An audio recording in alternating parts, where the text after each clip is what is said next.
Hugo Alconada, bienvenido a Rosario, un gusto tenerte en la ciudad. Muchas gracias por recibirme. Esta vez para presentar un nuevo libro, Topos. Contanos de qué se trata. Esta es una novela, pero 100% real. Es la historia de dos espías rusos que vivieron entre nosotros entre 2009 y 2022.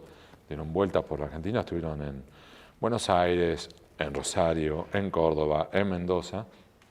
Y acá vinieron, por un lado, a construir la fachada, la mentira de que eran argentinos, espiaron en la Argentina y luego se fueron a Europa a seguir espiando, pero ya como argentinos. No quiero que seas un mago que cuente sus secretos, pero ¿cómo hiciste vos para saber que había dos espías rusos en la Argentina? Fue un golpe de suerte y me terminé enterando por un pequeño medio de comunicación esloveno, que vos así, y vos como cara. Y es en realidad que yo tengo más de 300 alertas de Google con palabras clave. Ejemplo, soborno, coimas, pero también en inglés, bribes, en portugués, propinas, y así como tengo otras palabras clave que me van tirando si sale alguna publicación en cualquier parte del mundo. Y salió en un pequeño portal esloveno en enero de 2023 que habían al parecer arrestado a dos argentinos o dos personas con pasaportes argentinos sospechados de espía para Rusia. Y ahí empecé a tirar de la cuerda y empecé y ya no paré más, porque además cada dato era mejor que el anterior y era uno de estos casos que a vos y a mí nos ha pasado más de una vez. Esos casos donde la realidad supera la ficción. Fíjate, me sonrío. Claro, era esos casos que para ahí vos volvés o te juntás con tus amigos, empezás a contarle y te dicen, nah, esa no puede ser. Sí, pasó. Y dijiste, esto tiene que ser un libro. Es que, vos es que no, porque lo que me pasó fue, yo cada dato que iba confirmando, lo iba publicando en el diario. Y una colega, Luciana Vázquez, me decía, Hugo, ¿tenés para un libro? Y yo decía, mirá, lo que tengo ya lo publiqué en el diario, con lo cual si publico un libro, estoy engañando y el lector me dice, chanta, me volvés a dar lo que ya me diste. Y ella me insistió, y había dos personas, uno en Argentina y uno en el extranjero, que yo llamaba por este caso, como potenciales fuentes, y cada vez que llamaba, me cortaban. Y cuando ya todo voló en pedazos, ellos ya habían vuelto a Moscú, toda esta historia, dije, bueno, suerte o verdad, por la insistencia de ella. Levanté, el de afuera me cortó. Y el de acá me sorprendió, me dijo, vamos a tomar un café. Y nos fuimos al café Bidú, al bistró Bidú de la calle Lavalle en la ciudad de Buenos Aires, y terminamos hablando durante 4 horas. Y esa persona me marca algunos caminos que yo no había recorrido por esta investigación, con otras puertas, para otras fuentes, para otras puertas, y terminé accediendo a mucho más material, y ahí dije, sí, ahora sí, esto es para publicar como un libro. ¿Cuál fue tu primera, si recordás, nota de investigación periodística? Fue en el diario El Día de la Plata, estás hablando ya hace muchos años, 1999. Yo era pinche en el diario y a mí me tocaba los sábados. Y claro, imagínate, el pinche los sábados. Yo atendía el teléfono que nadie quería atender, tac. Y yo no sabía, mucho tiempo después, los veteranos de la redacción me contaron que ellos sabían que había una señora que llamaba todos los sábados para quejarse de exactamente lo mismo. Y como ya sabían, se quedaron quietitos y que atendiera yo, viendo el pajarito. Y la señora llamaba para quejarse que le habían descontado 10 pesos de su jubilación. Claro, 10 pesos eran en ese momento $10. En una jubilación que en ese momento serían 200. Con lo cual para ella era 5% de su jubilación, se la descontaban de manera errónea.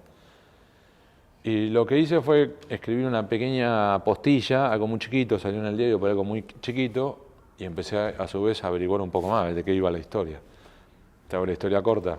6 meses después publicamos en el diario una investigación que llevó 6 páginas en días sucesivos, ya una página cada día, y terminamos ganando el premio ADEPA.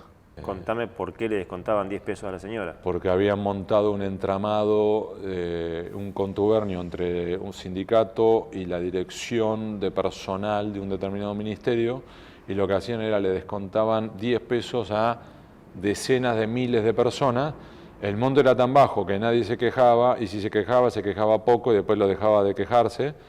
y todos los meses se llevaban decenas de miles de dólares tirando de una cuerda, y la historia terminó con despelote para mí, amenaza de muerte, causa penal, gente que tuvo que renunciar, un despelote hermoso. Bueno, dijiste año 99. 99. Hace 20 y pico de años, te amenazaron de muerte. Dijiste, esto no es para mí, me gusta esto, sigo. Sé que suena raro, ¿no? Pero yo sabía, a mí me gustaba esto. Me quedé, como verás, pensando porque cuando yo con mi mujer llevo 32 años, desde contando novios, todo, ¿no? El día que yo le dije que de casarnos, no fue una cena romántica. Yo le dije, yo me quiero dedicar a esto. Y eventualmente por esto vamos a afrontar riesgos. Entonces, lejos de ser una cena romántica, fue una cena de ¿estamos dispuestos a recorrer este camino? Y mi mujer dijo sí. Y fuimos para adelante. Bueno, pasaron en este tiempo un montón de gobiernos. La espiaron a ella, la amenazaron de muerte a ella, amenazaron de muerte a nuestros chicos, y mi mujer sigue bancando. Y quizás me equivoco, pero no hubo gobierno que no se enoje con vos, que no te persiga, que no te intente intimidar. Sí, o sea, suena medio jocoso, pero todos los gobiernos, desde Carlos Menem en adelante, pidieron mi cabeza al diario. Vamos, si se puede, un repaso rápido. El menemismo, ¿por qué se enojó con vos? ¿Qué investigaste? ¿Qué descubriste? Revelé la existencia de cuentas bancarias en Suiza vinculadas al menemismo y que la justicia suiza estaba investigando a Menem y a 100 de sus familiares, colaboradores y funcionarios. Creo haberte escuchado contar un dato que había sobre pagos, sobornos, un papelito escrito en alemán, sí, que decía pagos para el del presidente Menem, algo así, que la justicia argentina no lo tenía. ¿Cómo fue eso? Lo que ocurrió fue, yo fui a cubrir el Foro Económico Mundial, Davos, Suiza. Yo ya había estado en Suiza por lo de Menem, lo de las cuentas bancarias, con lo cual cuando ya terminó el Foro Económico Mundial en Davos, yo volví a Ginebra para tomarme el avión para Argentina, pero como ya conocía Ginebra, me quedaba un día, me jugué suerte o verdad también, y yo sabía de una potencial fuente en un pueblito, Nidau. Y averigüé cómo irme, y de Ginebra en un tren. Me fui al pueblo, rastreé el lugar donde vivía esta posible fuente, fui, toqué el timbre. Me atendió, me acuerdo, una señora embarazada. Y le hablo en inglés, preguntando por la persona, le pregunto en francés, entonces le escribo el nombre, le hago así, y me hace, viendo acá no. Entonces le digo, bueno, perdí, me vine para nada acá. Y cuando me estoy dando vuelta, me golpea en el hombro, entonces yo, me dice, y convoca a un señor, un vecino.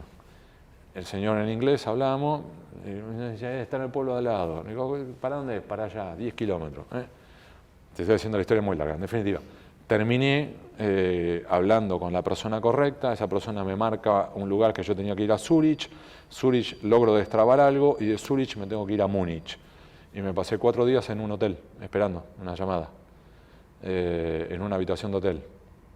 En esa habitación de hotel, finalmente llega la llamada, por suerte, porque no como explico al diario que tuve 4 días en Múnich encerrado en una habitación. Esperando la llamada. No me cree nadie, te fuiste de fiesta 4 días. Por suerte llamaron y hablo con una fuente, esa fuente me dice, ¿qué quieres saber? Estaba toda la investigación interna del caso Siemens adentro de una habitación. Era todo papeles. Y le digo, solo el capítulo argentino. Me dice, ok. Y me dio una copia, era del piso acá, así. Acá, más o menos.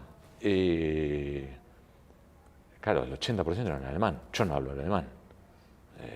10% sería, 15% sería en inglés y el otro por ciento en español.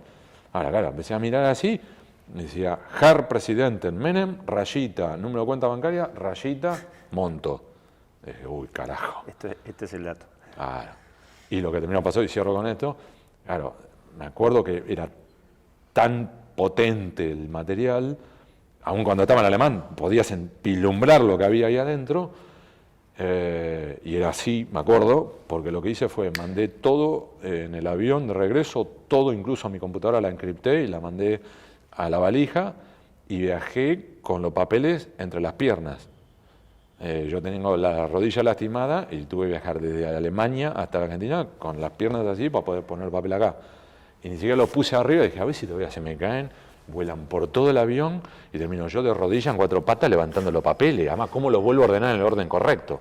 Los puse acá y viajé así 14 horas.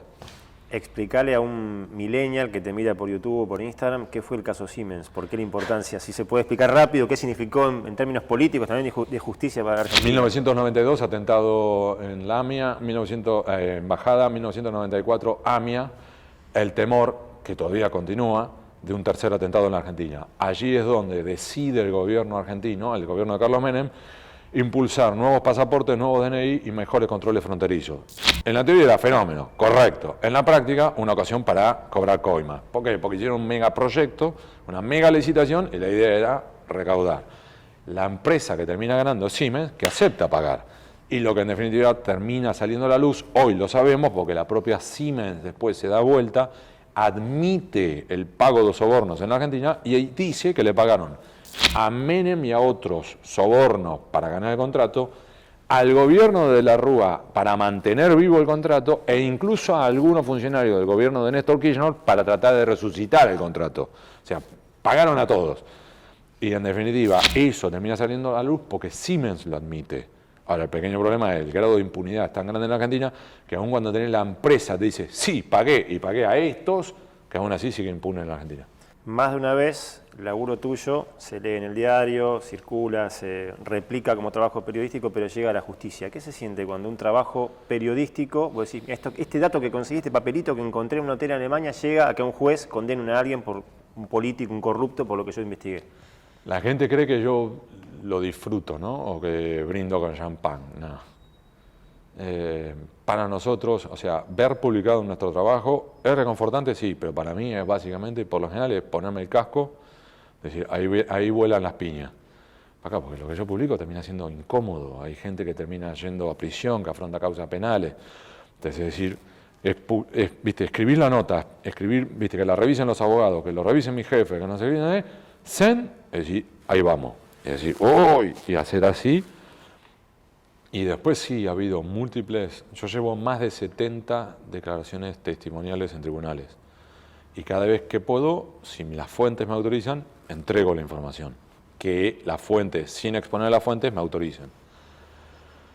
Y hay ocasiones que no ha pasado nada, la inmensa mayoría de veces queda impune, otras muchas veces han habido gente procesada, embargada, y han habido casos que se han registrado condenas. Pero yo no lo festejo, porque en definitiva es una persona que está en prisión. Y voy a decir, bueno, sí, pero parece un corrupto, parece un delincuente, sí, pero a su vez tiene familias alrededor que sufren. Tenemos un presidente que día por medio, cuando encuentra su cuenta de Twitter, dice, no odiamos lo suficiente a los periodistas. Vos sos un periodista, tenés más de 25 años investigando al poder, fuiste uno de los que dicen que hay que odiar. ¿Qué se siente? Ni lo dramatizo ni lo banalizo. ¿Qué quiero decirte? A mí me gusta lo que hago y lo voy a seguir haciendo. Y si yo hago lo que hago, no puedo esperar del otro lado un beso, un abrazo y una flor. Si espero eso, soy un estúpido. Al mismo tiempo, no lo banalizo. ¿Por qué? Porque nuestro trabajo a veces, muy de vez en cuando, es un servicio público. Hemos hecho muchas macanas, y muchos de los reproches que nosotros cosechamos por nuestro oficio son merecidos. La gente sabe más sobre los carpinchos Nordelta que sobre políticas públicas, sabe más sobre Wanda Nara que sobre casos de corrupción, sabe más sobre la China Suárez o Ricardo Ford que sobre temas de salud pública. Eso es error nuestro, problema nuestro. Entonces, cuando la gente nos dice, ustedes son unos hijos de puta, muchas veces tienen razón. Ahora, dicho eso, que el presidente diga algo así es absolutamente inaceptable. Porque además lo que va haciendo es ir corriendo los umbrales de lo que es aceptable, cruzando líneas rojas que no deberíamos cruzar. Un ejemplo, para mí, tristísimo, durísimo e inaceptable. Milei ha dicho, vos sos un mogólico. ¿Te das cuenta lo que es eso? Eso es absolutamente inaceptable, porque genera dolor en decenas de miles de familias, porque además vos y yo, cuando éramos chicos, decíamos eso. Y después fuimos aprendiendo que eso no se puede decir, que está mal. Y si vos o yo lo dijéramos, a nosotros dos nos cuesta la carrera periodística. Si Cristina o Mauricio lo dijeran, les cuesta la carrera política y merecido es que les cueste la carrera. Javier Milei le puede decir, porque Javier es así. No es aceptable. Ahora, como él ha corrido su umbral, lo que ha generado es que ahora muchos empiezan a copiarlo y dicen lo mismo. Agustín Romo, legislador bonaerense, líder de la Libertad Avanza en la provincia de Buenos Aires, la semana pasada, para insultar y criticar a un periodista, le dijo, vos sos un mogólico. Y el tipo te dice, si puede Javier Milei, ¿por qué no puedo yo? Entonces, vamos corriendo el umbral de una línea roja que nunca debimos cruzar. Y cuando vos vas corriendo esos umbrales de la violencia verbal, naturalmente desemboca en la violencia física. Hemos vivido en la Argentina durante toda nuestra historia, entre unitarios y federales, autonomistas porteños contra el resto de las provincias, entre radicales y conservadores, peronistas y antiperonistas, la dictadura. Si ya aprendimos, si ya tropezamos con esa piedra, ¿para qué volvemos a tropezar con la misma piedra? Hoy tenemos, como mínimo, promedio, un ataque físico a periodistas por semana en la Argentina. Datos oficiales. Es decir, no repitamos los errores. Hablas de esta situación, este clima de época, lo decíamos recién, vos denunciaste esa situación en La Plata que contaste en 1999, al gobierno de Menem, a los Kirchner, a Macri, encontraste el caso Odebrecht, encontraste Panama Papers, la valija de Antonini, o sea, tu recorrido tiene un currículum, un pedigree que pocos pueden mostrar en la Argentina. Meto los dedos en el enchufe de manera recurrente. Sí. Ahora, la pregunta es, vos tenés ese recorrido, conocés cada uno de los gobiernos, ¿alguna vez viviste en democracia un clima como el actual? Acabás de denunciar hace poquito tiempo el plan de la CIDE para investigar o para supervisar con tareas de inteligencia el periodismo. No estamos como en un punto, creo que de la democracia para acá, lo más bajo que hemos llegado en cuanto al riesgo para el trabajo periodístico. Es difícil comparar, pero lo de ahora es inaceptable. Es difícil comparar porque vos y yo éramos jóvenes, pero ya estábamos en este oficio cuando lo mataron a José Luis Cabezas. Y ahí fue una línea roja que, gracias a Dios, la comunidad periodística cerró fila y dijo, no, muchachos. Y se pusieron a investigar el caso todos juntos. Ese fue un punto muy oscuro, pero al mismo tiempo que generó algo muy virtuoso. Ya en tiempo del kirchnerismo teníamos que habían puesto imágenes de algunos para que la gente los escupiera en la Plaza de Mayo. Durante el macrismo tuvimos que la CIDE espió, incluso a periodistas, me espió a mí, espió a mis hijos menores de edad.